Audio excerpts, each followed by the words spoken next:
I'm Anissa. And I'm Maya. And these are 5 threats in 5 places. The San Francisco Bay Area lies in the eye of climate change's storm. It seems like every day there's a new flood, a new fire, a new threat looming over our hills. But what do these threats mean for our communities, for the people of the Bay? Climate change is already impacting San Francisco Bay Area communities, and those impacts are felt differently depending on the place. There is increasing coastal erosion in Pacifica, drought-induced agricultural losses in Brentwood, severe and frequent wildfires in the North Bay, sea level rise in Union City, and urban heat islands in San Jose.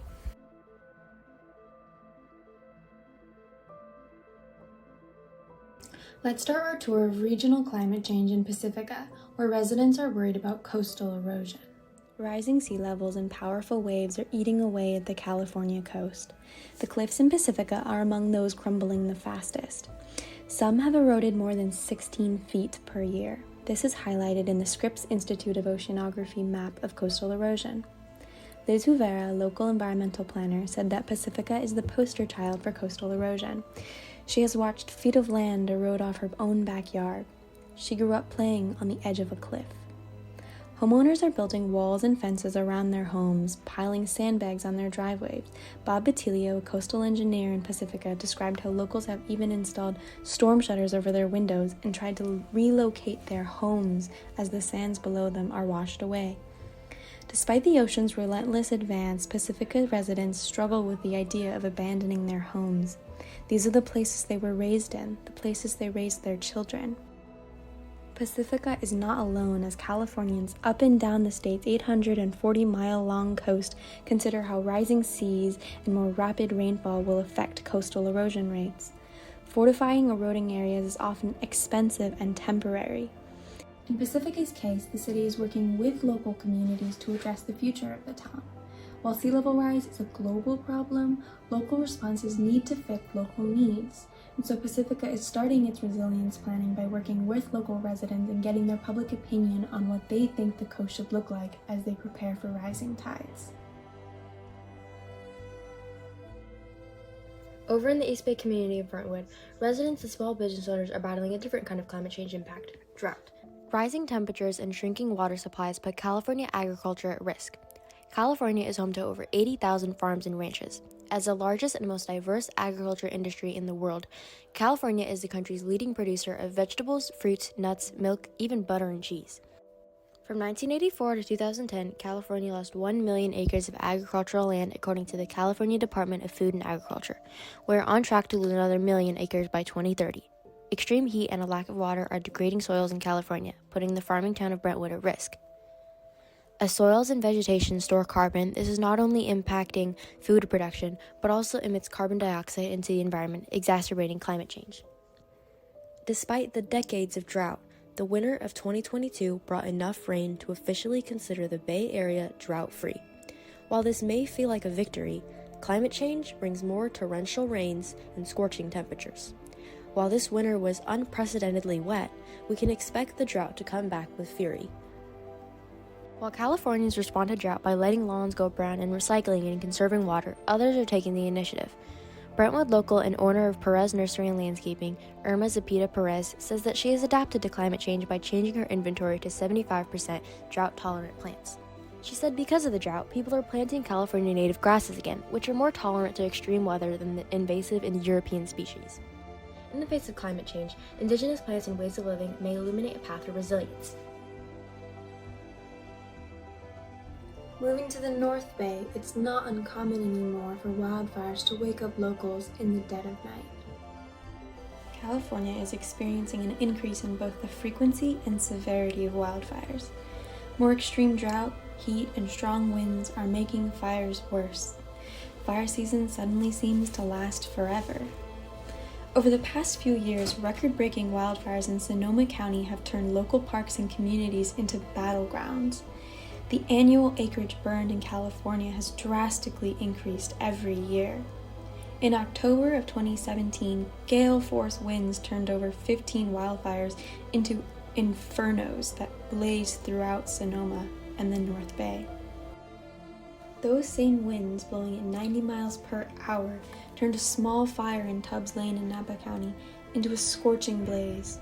Within minutes, the fire spread to Sonoma County, and within hours, wind had pushed the Tubbs fire over 12 miles.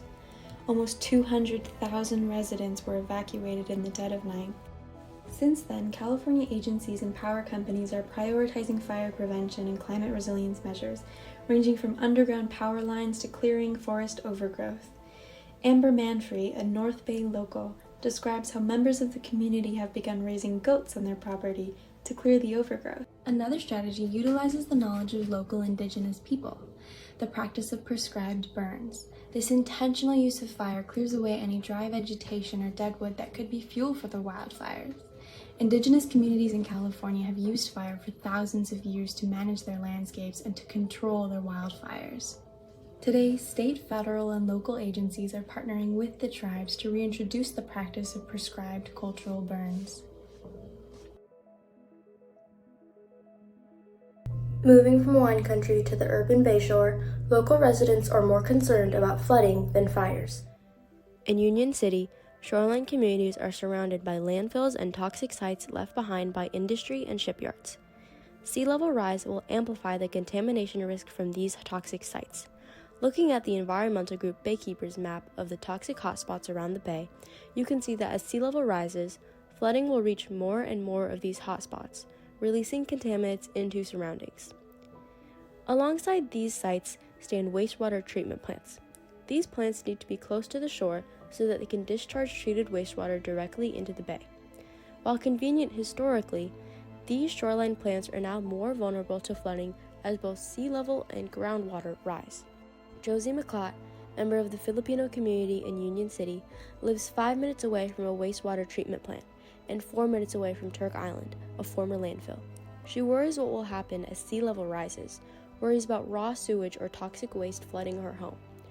Josie's husband has health issues and cannot leave the house easily in an emergency. They cannot afford to move anywhere else. Many of the people she knows in the community are elderly and struggling to survive already. They have nowhere to go. Toxics buried in the bayshore and industrial pollution in these areas already affect communities of color more than anyone else. The problem is an environmental justice issue. San Francisco Baykeeper field investigator Julia Dowell makes it clear that to protect these peoples, a complete removal of contaminants from the bay is necessary.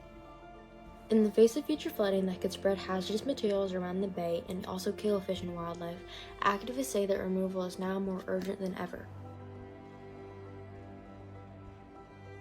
Heading to the Bay Area's biggest city, San Jose, the most worrisome climate change threat is heat. In the past few years, San Jose has suffered more days of extreme heat than ever before.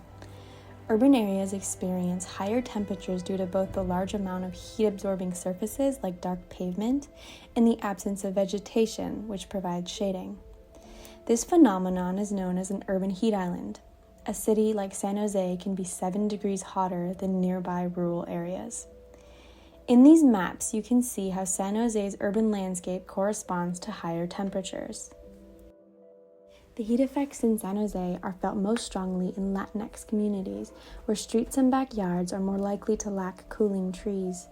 Many people don't have air conditioning, have to work outside, and struggle to find shelter from sweltering temperatures. The concentration of heat in urban areas creates health risks to residents and workers. Heat kills more people than any other weather extreme, and increases air pollution and ozone formation. Those most susceptible to heat and air pollution include pregnant women, children, elderly, and people with pre-existing conditions like heart disease. City manager of San Jose, Kip Harkness, described how they have invested in wastewater treatment plants to recycle the city's water, increased the number of neighborhood cooling centers, and expanded the urban forest to provide shading and break down the urban heat island effect in San Jose.